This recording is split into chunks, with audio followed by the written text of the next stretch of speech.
¿Dónde está el valor agregado en el narcotráfico? Está en la logística y en el transporte. ¿Cómo transportas una tonelada de cocaína? Gracias a la velocidad que tuvo este hombre, al quitarse las chanclas y bajarse los pantalones, pudo salvar su perro de que se ahogara en la piscina. Hola amigos, sean bienvenidos a un TikTok de Derecho Aduanero y Comercio Internacional más. No mamen este chisme, no mamen este chisme. Acaban de meter a la cárcel al director financiero del grupo de Quién. Y en general, todo el grupo está acusado de contrabando técnico, lavado de dinero y evasión fiscal. Es por eso que vamos a empezar una serie de videos en la que les voy a explicar qué fue lo que pasó con este grupo. Para entender qué está pasando, tenemos que comprender el concepto más importante de esta situación, que es el valor en aduana. El valor en aduana no es más que el valor de transacción de las mercancías. Listo. Adiós. No, no es cierto. En esencia lo es. Sin embargo, tenemos que irnos un poquito más a fondo sobre qué significa esto. Para empezar, tenemos que partir de la idea de que en una operación de comercio internacional, la mercancía adquiere valor por el proceso de logística. Es decir, y de forma muy simple, yo quiero vender un robot. ¿En qué precio voy a meter ese robot? Pues en lo que me costó más un margen de ganancia, ¿no? Entonces, ese robot yo lo compré en el extranjero, significa que cuesta una cantidad. Sin embargo, el precio del robot no va a considerar solamente lo que costó el robot, sino que también va a considerar todos estos gastos adicionales que se generaron en el proceso de logística de traer el robot del extranjero a México. A estos se les conoce como incrementales y en estos pueden estar los costos y gastos de corretaje, los costos y gastos de embalaje, transporte y seguros. Entonces, ¿cuál va a ser el valor de este robot? Pues justamente va a ser el valor del robot, o sea, el valor de la factura del proveedor del robot más estos incrementales. Eso es lo que conocemos como valor en aduana de la mercancía. Y ahora podrán preguntarse, o no, ¿hasta cuándo dejamos de sumar incrementales? Es decir, ¿en qué momento dejamos de considerar todos los gastos de este proceso de logística? Pues bueno, para eso tenemos lo que es la fecha de entrada de la mercancía en la aduana. El primero es cuando la mercancía entra de forma marítima. En este caso, se considera cuando el barco fondea, atraca o amaga. Fondear simplemente es cuando el barco llega y se estaciona mientras espera a que las autoridades le den el acceso al puerto. El atraque es la maniobra que hace el barco cuando se acerca al puerto y se estaciona a la par con él. Y por último, el amarre es cuando el barco ya se establece en cierto puerto. Para el segundo supuesto, en el que la mercancía entra de forma aérea, la fecha de entrada de la mercancía a territorio nacional va a ser el día y la hora en el que el avión toque el primer aeropuerto nacional. ¿Por qué digo el primero? Pues, por ejemplo, supongamos que el avión se dirigía al aeropuerto de la Ciudad de México, pero por razones extrañas y de tráfico aéreo no pudo aterrizar. Entonces lo mandan a un aeropuerto cercano, por decir algo, el aeropuerto de Puebla. Entonces, aunque esa mercancía originalmente no iba al aeropuerto de Puebla, fue el primer aeropuerto nacional que tocó la mercancía. Por tanto, esa va a ser la fecha de entrada de la mercancía. Y por último, si la mercancía entra de forma terrestre. Aquí, la fecha de entrada de la mercancía simplemente va a ser el día y la hora en que la mercancía cruzó la línea fronteriza. Listo. Ahora, ¿por qué es importante la fecha de entrada de la mercancía? Pues básicamente porque la fecha de entrada determina el tipo de cambio de la operación, ya que en operaciones de comercio internacional no se puede jugar mucho con el tipo de cambio, salvo algún contrato de futuros u opciones, ¿verdad? Y también es importante porque determina la fecha en la que comienzan las obligaciones del importador. Y bueno, después de hacer esta introducción que me tardé 1000 años en hacer, ¿por qué es importante el valor en aduana de la mercancía? Pues simple y sencillamente porque es la base gravable sobre la cual se calcularán los impuestos a la importación. En los siguientes videos vamos a discutir cuáles son los métodos de valoración y así poder entender qué está pasando con el grupo de quién. Ministerio de Turismo y Deporte, afuera. Ministerio de Cultura, afuera. Ministerio de Ambiente y Desarrollo Sostenible, afuera. No. Wait. Valor en aduana.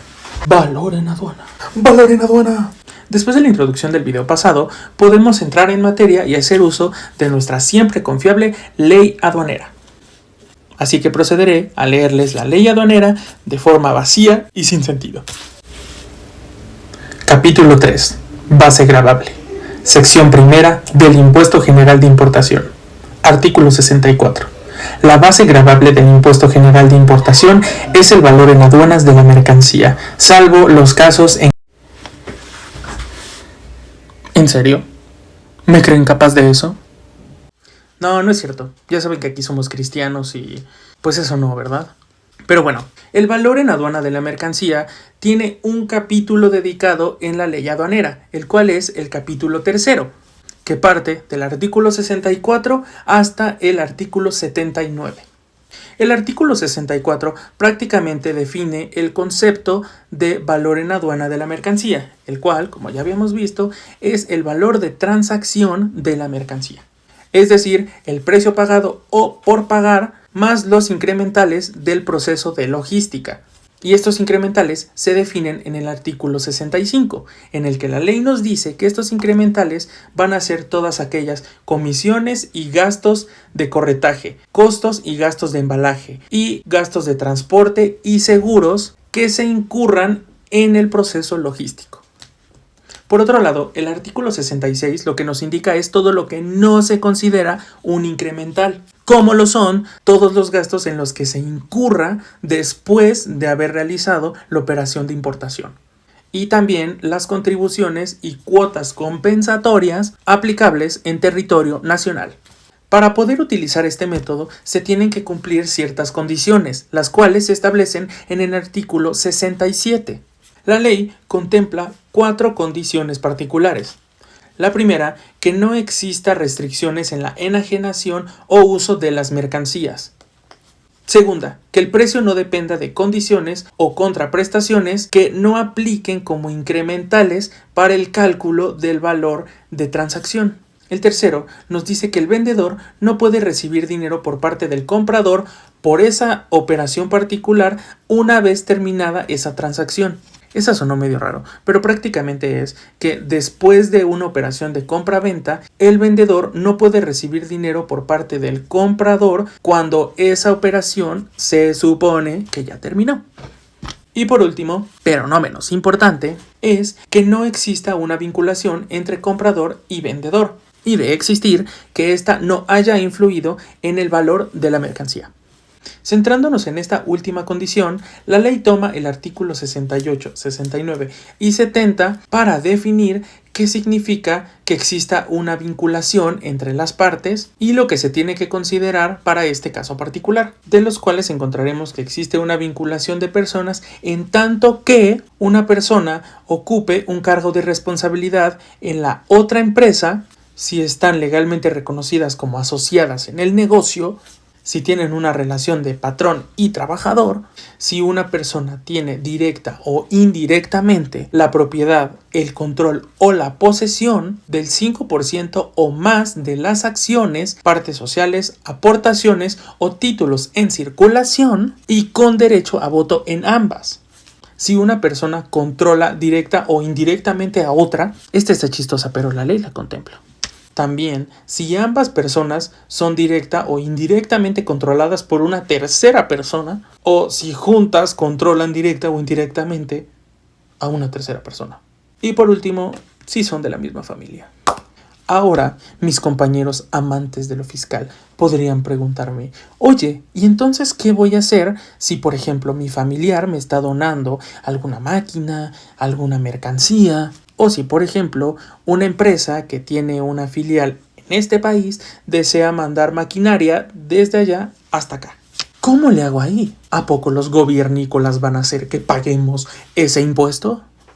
Pues sí, pero en esas situaciones tendríamos que utilizar un método distinto, y son los que vamos a ver en el próximo video. Me encuentro cansado y hambriento. ¿En serio? ¿Y eso por qué? Porque no he vendido nada. ¿Qué oferta tienes? Cuéntanos. Mira, hoy estoy en oferta. Si compras una galleta te regalamos el último boli. ¿Ah, el último ya? Sí, es el último de grosella. ¿No que no habías vendido nada? Pues nada más compramos un boli. Es un guardián silencioso, un vigilante protector, un caballero de la noche. Valor en aduana. ¿Otra vez vas a hablar del valor de la mercancía en aduana? Así es, mi estimado estudiante de dirección financiera. Existen varios métodos para valorar una mercancía en aduana, pero ¿qué pasa cuando no podemos emplear este método? Pues nos veremos en la penosa necesidad de recurrir al artículo 71, el cual nos indica que de no poder utilizarse el valor de transacción de la mercancía, se va a utilizar el valor de transacción de mercancías idénticas, similares, el valor de precio unitario, el valor reconstruido de las mercancías y el valor determinado. Estos 5 métodos, de acuerdo a la ley, se tienen que utilizar de forma sucesiva y por exclusión. Para nuestros compañeros de Pasando el Valle, esto significa que si no puedes utilizar el primer método, utilizas el segundo. Si no puedes utilizar el segundo, utilizas el tercero. Y así sucesivamente. O sea que yo no puedo elegir el método que yo quiera. Es correcto, mi estimado, así lo dice la ley. En este video vamos a hablar de los 2 primeros métodos alternativos que contempla el artículo 71. El primero lo encontramos en el artículo 72, el cual nos dice que de no poder utilizarse el valor de transacción de la mercancía, vamos a utilizar el valor de transacción de mercancías idénticas. Idénticas en términos de calidad, tamaño, marca, origen y condiciones de venta. Y que esta mercancía debe de haber sido importada en un momento cercano a la importación que se desea realizar. Este momento cercano es considerado por la ley como 90 días antes y 90 días después de la importación que se desea realizar. Y en caso de no encontrar una mercancía idéntica, se buscará una mercancía idéntica que haya sido vendida en condiciones distintas, para posteriormente realizar un ajuste, el cual tendrá que demostrarse que ha sido de forma justa y precisa sobre el cálculo de la mercancía sujeta a valoración. Y este artículo también nos comenta que de haber más de una mercancía idéntica, se va a utilizar aquella con menor valor. Supongamos esto, una empresa extranjera desea enviarle a su sucursal en México una máquina para su producción. Evidentemente no se la está vendiendo. Así que, para calcular el valor de esa máquina, la aduana lo que hace es buscar una máquina idéntica en marca, tamaño, calidad y país de origen para poder valorar la máquina que desea ser importada.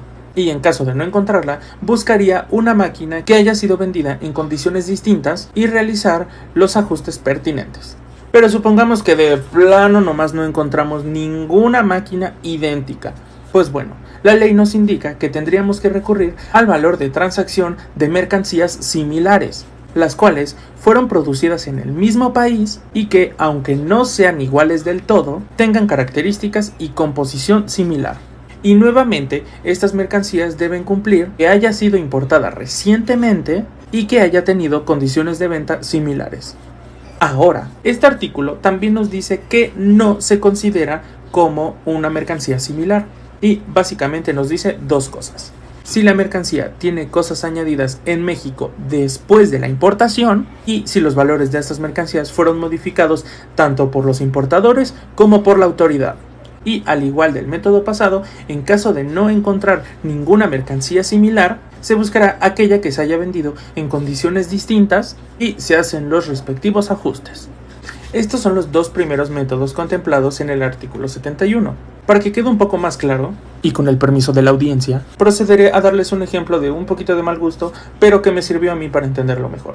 Si quisiera conocer el valor de una persona que no puede ser determinado por su propio valor, entonces voy a buscar a su gemelo.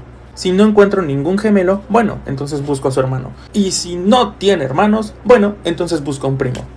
Y si de plano nadie lo quiere y está solo por el mundo, pues recurriremos a los siguientes métodos. Adiós.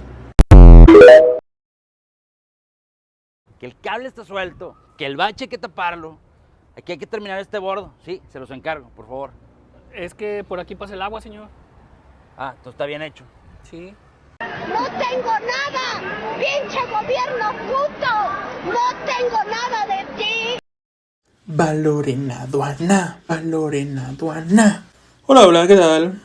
¿Acaso se aburrieron de mí? Espero que no. Y sí, pues me vale. Para los que llegaron tarde, les hago un resumen rápido. En esta serie de videos estamos platicando sobre el valor en aduana de las mercancías. Este concepto es importante porque dicho valor es la base gravable que se utiliza para el cálculo de los impuestos. Y bueno, la forma por excelencia para hacer esta evaluación es con el valor de transacción de las mercancías. Pero cuando este no aplica, tenemos que utilizar los métodos considerados en la ley aduanera. Capítulo 3, artículo 71. Ya vimos los métodos de valor de transacción de mercancías idénticas y valor de transacción de mercancías similares. En este video hablaremos del valor de precio unitario y el valor reconstruido de las mercancías importadas. El artículo 74 de nuestra querida ley aduanera nos dice que el precio de valor unitario es el precio al que se venda el mayor número de unidades en operaciones que se realicen al primer nivel comercial después de la importación y que no exista una vinculación entre las partes. Esto para que se consideren las operaciones en condiciones normales de mercado. Estas operaciones tendrán que realizarse en territorio nacional en el mismo estado en el que son importadas. Y en caso de que no haya operaciones en mismas condiciones de venta, se podrá usar el valor de mercancías que hayan sido transformadas y hacer un ajuste por el valor agregado de esa transformación. Pongamos un ejemplito. Supongamos que Liverpool quiere comprar camisetas chinas de la empresa Lopa y camisetas chinitas. y pactan un precio de $10 por camiseta. Pero resulta que estas empresas están vinculadas y el precio que pactaron está por debajo de los precios del mercado. Lo que se hace es que se considera el precio el cual más camisetas se están vendiendo en el mercado. A este precio unitario, la ley nos permite hacer ciertas deducciones, como lo son las comisiones y gastos de venta, gasto de transporte post-importación y los impuestos y cuotas compensatorias, si es que aplica, que se hayan pagado por la mercancía. Por último, tenemos el valor reconstruido de las mercancías importadas. Este método podría llegar a ser el más complejo, ya que considera la suma de todos los costos y gastos asociados a la producción y exportación de las mercancías, considerando los costos de materia prima, mano de obra, costos indirectos de fabricación, así como los beneficios, gastos generales y gastos vinculados con la logística de exportación e importación. Este método es en realidad el más simple de entender, ya que como su nombre lo indica, reconstruye el valor de la mercancía desde su producción hasta la fecha de entrada de la mercancía a territorio nacional. Este método es considerado en la ley en el artículo 77. Y bueno, mis chavos, acabo de resumirles desde el artículo 65 hasta el artículo 77. Pero como el público que me ve es estudiante de dirección financiera, apasionados por el conocimiento y naturalmente curiosos, ya sé que me van a comentar: oye, mano, ¿y si de plano ya llegué al valor de reconstrucción o lo que hayas dicho y no me funciona para evaluar mi mercancía? Por eso, mi gente, tenemos el artículo 78, el cual nos indica que si de plano no podemos hacer nada de lo que dice el artículo 71, utilizaremos los mismos métodos del artículo 71, pero siendo más flexibles. Este capítulo también nos comenta que la autoridad aduanera puede rechazar el valor declarado en caso de que se encuentren irregularidades por parte del importador, que se encuentren datos incorrectos del proveedor o que se haya utilizado información o documentación falsa para dicho valor. Asimismo, el artículo sugiere que los importadores pueden hacer consultas a las autoridades aduaneras sobre cómo evaluar su mercancía. Y por último, que la autoridad aduanera puede hacer uso de la información recabada en las revisiones para determinar el valor de la mercancía. Y bueno, mi gente bonita, después de todo lo hablado, lo dialogado y lo aprendido, ya estamos en sintonía para entender qué pasó con el grupo de quién. Hasta aquí mi participación de hoy.